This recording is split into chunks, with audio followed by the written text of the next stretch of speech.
Hi and welcome to MDM4U Data Management, Grade 12, Lesson 1.2, Theoretical Probability.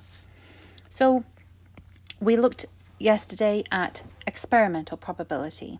That's when you actually do trials, you roll a dice and you see how many times you get a 1 or 2 or 3, 4, 5, 6 and then do the math around that. Theoretical probability is what happens in theory. So today the learning goal is you're going to learn to calculate theoretical probability. So theoretical probability is probability based on all possible outcomes, also called classical probability. And this is a formula for it. It looks very similar to yesterday's. So the probability of an event A happening is equal to the number of times that event can happen, so n of A, or should happen. So it's the number of ways that A, right, should happen. And sometimes we can tell that by the design of the actual thing we're looking at, like a coin, which has got two sides. And if it's fair, you expect it to show heads the same number as tails. With a dice, you expect the numbers 1 through 6 to happen with equal probability. So what are we dividing that by? Well, we're dividing that by the number of total possible outcomes. So this is the total possible outcomes. Oops. Okay. So that S comes from something called sample space. Sample space, which means a collection of all possible outcomes, sometimes called the sample set. So that's where that letter S comes from. So number of S means number of all events in the sample space. So an event, when we talk about events, we're talking about the set of all outcomes that have a common characteristic, right? An event. So the probability, the theoretical probability of an event occurring is a measure of its likelihood based on an analysis of all possible outcomes. The theoretical probability of an event is calculated by dividing the total number of favorable outcomes by the total number of outcomes in the sample space. So that sounds like a real mouthful, but I'll try and demystify it for you now. So example 1, determine the theoretical probability of rolling a standard die, which is, remember from yesterday, standard means it has 6 sides, right? You're all familiar with the 6-sided die. It looks something like this. It's a little cube and it's got all your numbers on. You've got a dot 1 here maybe, and a dot of 2 here, and a dot of 3 here, something like that. Okay, and if you notice that opposite sides of a dice always add up to 7. Did you know that? Okay, now you do. So let's look at the theoretical probability of rolling this standard die and the roll turns up a 3. So the probability of a 3, when you're looking theoretically, is going to be the number of times a 3 would occur in the total number of possible outcomes right there, the sample space. So the number of times a 3 would occur would be 1 out of the total possible outcomes. Well, we have numbers 1 through 6. So 6 possible choices there. And that will give you 0.17 approximately. Well, when I say it will give you 0.17, but then it continues on for a bit. So we'll put that little dot up there to say we've rounded it. And so we'll do the same thing again and convert it to a percent. So 17% theoretical probability of turning a 3 or rolling a 3. Okay. Example 2, determine the theoretical probability of drawing a card at random from a standard deck of cards, and it is an ace. Okay, so card at random, we're drawing a card at random and it's going to be an ace. Standard deck of cards. Do you know how many cards are in a standard deck?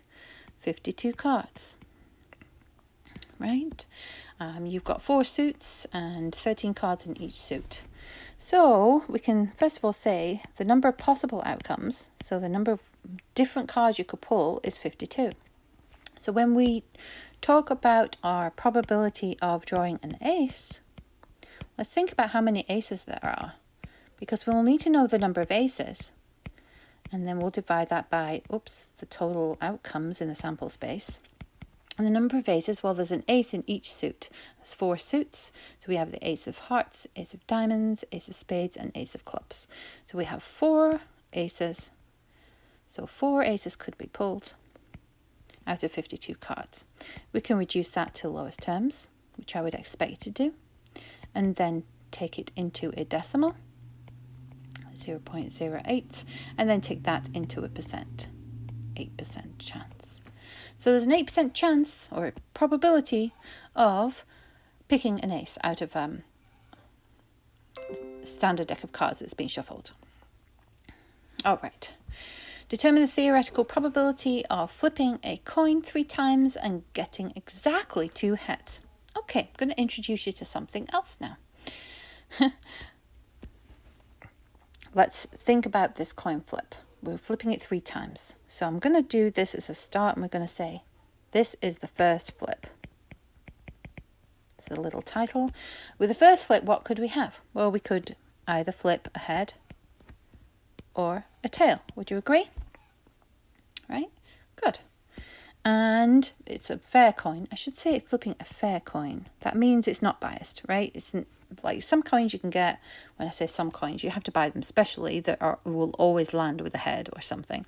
But these are just general coins that you've got in your pocket right now. Then what about the second flip?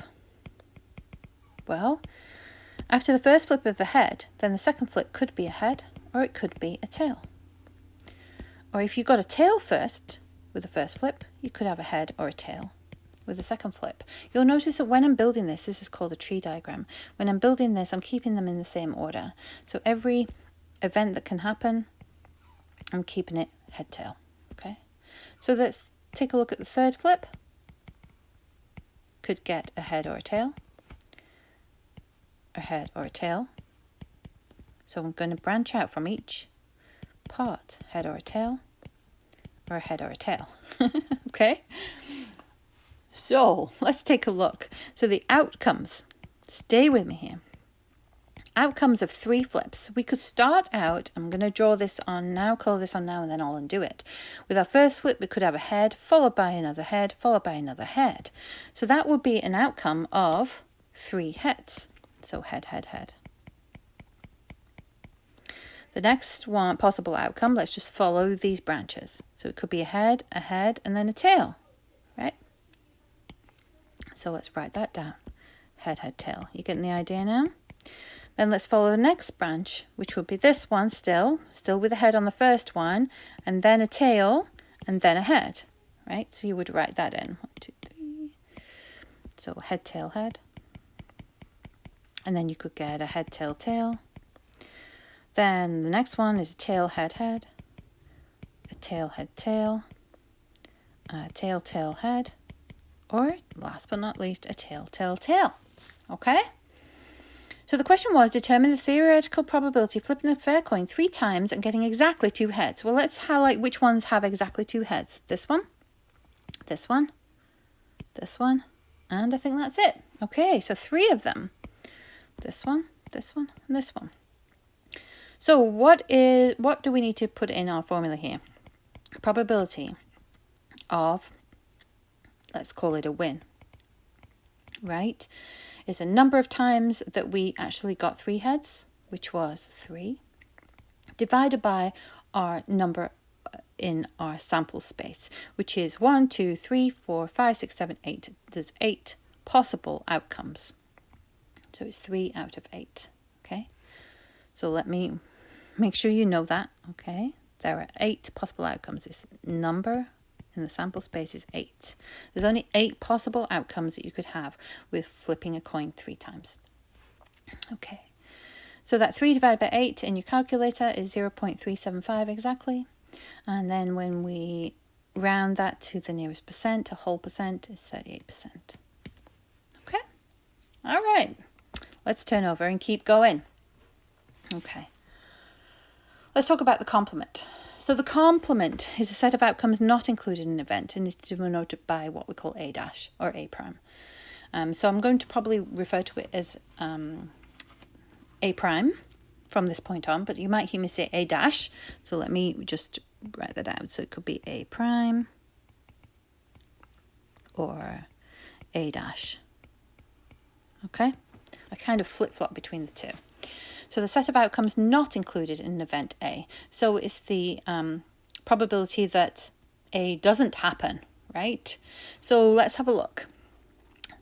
We'll just jump into it. Let's suppose a probability of an event happening is, let's say, I don't know, 0.7, right? So probability of something happening is 0.7, then the probability of that something not happening, therefore, is 1 minus the 0.7, which is just 0.3. Okay? And that's it, really. That's all there is to it. So the probability of the complement of an event is a probability that the event will not occur. So a lot of questions will ask you that. So let's take a look at this battleship game. Right, there's your battleship game. And it's a game in which two opponents use a coordinate grid to try and guess the location of each other's ships. What is the theoretical probability of hitting a ship on the first guess? So for this, we need to look at a few things. How many possible events are there? So we need to look at how many holes there are in this board. And I think it's a 10 by 10 board. So that means there's 100 holes. So the number in the sample space, the number of possible outcomes, is at 100. And probability of hitting a ship on the first guess. So now we need to count how many holes we have that have ships on them. So it's 1, 2, 3, 4, 5, 6, 7, 8, 9, 10, 11, 12, 13, 14, 15, 16, 17 holes have ships on them.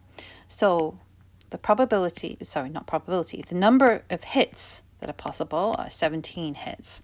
But on the very first guess, therefore, the probability of a hit is 17 out of 100. And we can convert that into a decimal, or we can convert it into a percent. So 17% probability, theoretical probability of hitting a ship on the very first guess. What's the probability of a miss on the first guess? Well, that will be the probability of the complement of H, or H prime, or H dash, which is 1 minus the 0.17 that we got up here, right? Okay, and that is 0.83. So in other words, 83% probability of missing on the very first hit. Okay. All right, we're almost there. Lots of new information for you here, but this is just the foundations of probability. Okay, odds in favour. So what does odds mean? You've heard probably talk of odds like in betting situations as horses winning and that kind of thing. So the odds in favour are the ratio of the probability the event will happen to the probability that it will not happen. Let me read that again. The ratio of the probability that an event, will happen to the probability that it will not happen. Okay, so odds in favour of a hit. Okay, let's write that in. So with our battleship game, our odds in favour that, or of a hit, should I say, odds in favour of a hit are therefore 17, because that's what we've got as the number of possible hits. 2, and then the probability that will not hit, which is 83, because that's the number of spots that will mean you don't hit the ship. Okay? Odds against is the other way around. The ratio of the probability the event will not happen to the probability that it will happen. Gosh, I've got spelling errors left, right, and centre here. Okay, so the odds against a hit are simply not happen. So 83 to 17 to will happen. Okay.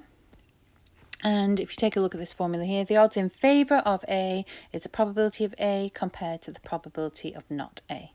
The odds against A is the probability of not A compared to the probability of A. And that's as simple as it gets. Okay? All right. So let's have a look at an example here. A racehorse has, the probability that the racehorse, Hookers Hurrah, has a subjective probability of 65% that it will win the next race. What are the odds in favor of this happening? So you would be wrong if you were saying 65, right? It's not just simply rewording. So the odds in favor of this happening. So probability of a win, we know, is 65%, or in decimal terms, 0.65. Or you can rewrite that as a fraction, 65 over 100. See, there was reason for doing fraction work yesterday. And let's reduce that into lowest terms, either by putting it into your calculator using that fraction button, or by doing simple math just by dividing. Whoops. Well, how did that turn pink? How did I turn that pink so quickly? Whoops, that was not meant to be pink. Simply by dividing by 5, top and bottom. Okay? So we have 13 out of 20, all right? It's probability of winning, 13 out of 20. So that means out of, supposedly, if you were to do 20 trials, I guess, if we were doing trialing, then 13 of them you would expect to win, okay? That means the number of no wins, so the probability of a loss, right, is, probability of a loss is therefore 7 out of 20, right? The other 7, because 20 minus 13 equals 7. Am I explaining this right? I'm explaining it right. I just want to make sure that you understand, okay? So the probability of win is 13 out of 20, or 65%. Probability of loss is 7 out of 20, or 35%, right? So we can take this and just then say the odds in favor. So remember, the odds in favor mean we want the favorable outcome first, which is 13, compared to the odds of a loss, which is 7. Okay, 13 out of 7. You could have actually gone straight from the 65 and the probability of a loss being 35% and gone 65 to 35, right? But then this is still, it's a ratio, but you still need to put it in lowest terms. So you would have to divide 65 and 35 both by 5. And that's how you would get the 13 to 7. All right. We actually talk about this being odds in favor are 13. So you would actually say it as 13 to 7. So when you listen to horse racing and so on, they talk about odds in favor, and they always go about, 13 to 7, odds in favor of a win, 13 to 7. That's it. That's really all there is to it, okay? You do have homework to do, which is on lesson 1.2. There's homework, as always. Please come back to me with any questions you might have before class or at the beginning of class, and then I can take any questions you might have up.